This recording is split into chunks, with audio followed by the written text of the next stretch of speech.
Bom, então dando prosseguimento aqui, a gente tem alguns problemas ao executar esse script. Na hora que a gente executa, ele dá um pequeno erro falando que tem uma quebra de linha aqui. Ó. Então, a gente precisa remover essa quebra de linha, que é, toda vez que ele chega no final de uma linha, ele insere uma barra N, a gente não vê essa barra N, mas essa barra N, na hora que a gente faz a contagem, ela fala que não existe. Então, a gente precisa usar uma função para sumir com essa informação. O que a gente faz? A gente faz entrada.replace, entrada recebe, entrada.replace, e a gente vai colocar barra N e substituir por nada, ok? Então a gente está trocando uma barra N por nada, ok? E o final aqui, ó, como eu estou indo de par em par, eu não preciso contar o último, porque o último não tem par. Então, por exemplo, ele vai de 1 em 1. Quando ele chega no G, o G não tem par, então vai dar um erro. Então tem que colocar -1, porque o último elemento que eu preciso calcular seria esse C aqui, ó, porque seria o par CG.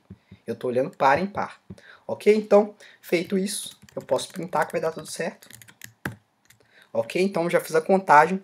Eu tenho 105 pares de As, 64 pares de ATs e assim sucessivamente até GG. Tenho 147 pares de GGs. Ok? E agora vem a parte mais complicada. A gente já calculou esses valores. Agora a gente precisa printar o HTML. Então, a gente vai precisar conhecer um pouquinho da linguagem HTML. Então, aqui eu vou colocar o HTML. Vamos lá, então? O que a gente vai fazer? Primeira coisa que a gente precisa fazer, vamos criar um contador para nos ajudar. Daqui a pouco eu explico para que serve esse contador. Vou chamar de contador i. A gente já usou i antes, mas não tem problema não, ok? E vamos varrer então os nossos resultados. For, vamos chamar de... já usamos k, vamos usar k de novo. Em cont, ou seja, estou varrendo meu dicionário cont, e cada chave será armazenado em k, ok? E aí, feito isso, eu vou printar meu resultado. Meu resultado chama saída, ok? Meu arquivo de saída, .write, que é a função que escreve em arquivo. E aí eu vou usar um pouquinho de conhecimento em HTML, ok? Então, vou criar uma div aqui, não precisam preocupar com isso. Vou dar um estilo para ela, ok? Estilo, style. E eu vou colocar a largura dela, definir a largura como 100 pixels. Pode ser 100 pixels. Ok? Vou criar uma borda para ela. Borda de 1 pixel, sólida. E vamos colocar aqui... a cor pode ser essa aqui mesmo, 111. Ok? Estou separando com vírgula, não é ponto e vírgula. Então, quiserem saber mais sobre HTML, pesquisem um pouco sobre HTML. É uma linguagem bem interessante. Vou colocar uma quebra de linha aqui. Então, prosseguindo. A altura também, a altura é a mesma, height, ok? Vou colocar 100 pixels para fazer um quadrado, a gente quer visualizar um quadrado. E essa estrutura float left, precisa disso também. E a cor vai ser o mais importante, porque a cor vai ser definida pelo tamanho do meu valor, ok? Então, a gente vai usar background color, que é a propriedade responsável por isso, RGBA, ok? RGBA, e aí eu vou colorir de azul. Então, RGBA, o padrão RGB, vermelho, G azul, B blue, e A é o canal alfa, que é o nível de transparência. Quero colorir de azul 0, 0, 255, que é o máximo possível de azul. E aqui que vai entrar o meu valor,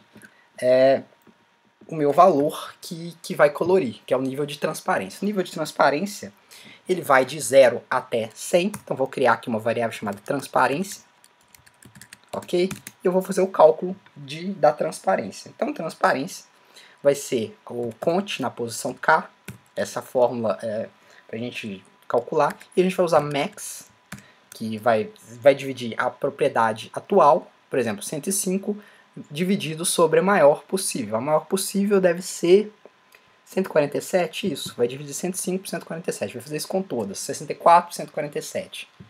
E aí, para a gente pegar o maior do elemento, o maior elemento, cont.values, ok? Então, estou pegando todos os valores e determinando qual que é o max, qual que é o maior valor existente. O maior valor, 147. E indo 1 a 1. O valor atual, 105, 164. Então, o que vai ficar mais colorido vai ser o maior valor, que vai ser o GG. Então, teoricamente, nesse caso aqui, o último valor será o maior possível. E aí eu vou colocar aqui, vou usar aspas mesmo. Ok, então, transparência. Ah não, Python a gente concatena com mais, não é? Isso. Só que isso vai dar um problema, porque essa variável vai ser um número. Eu não posso imprimir número, a não ser que eu coloque, converta ela com a função str, ok? Então prontinho, converti a minha função, criei o estilo aqui, mais style. Então vamos fechar a parte HTML, div, style, isso fecha aqui, ok? Então, style fecha, tenho parêntese, aqui eu fechei a div, pronto, fechei o HTML. Beleza, então esse aqui é o nosso HTML, ele vai printar isso aqui e a gente vai ver como é que vai ficar. Então vamos dar uma olhada. Primeiro eu tenho que fechar o saída.close, ok? Para fechar o arquivo. Vamos ver então como é que ficou tudo. Vamos rodar, rodamos. Ele vai gerar o bacteria.html. Vamos ver como é que ficou o bacteria.html. Ah, perdão, ele abriu aqui. Quero abrir no navegador. Ok, criamos os quadradinhos. Só que os quadradinhos não estão do jeito que a gente quer. A gente quer ele desse jeito aqui, ó. A cada 4 eu tenho uma quebra de linha. Então como é que eu faço essa quebra de linha? A gente pode usar a função, o operador módulo.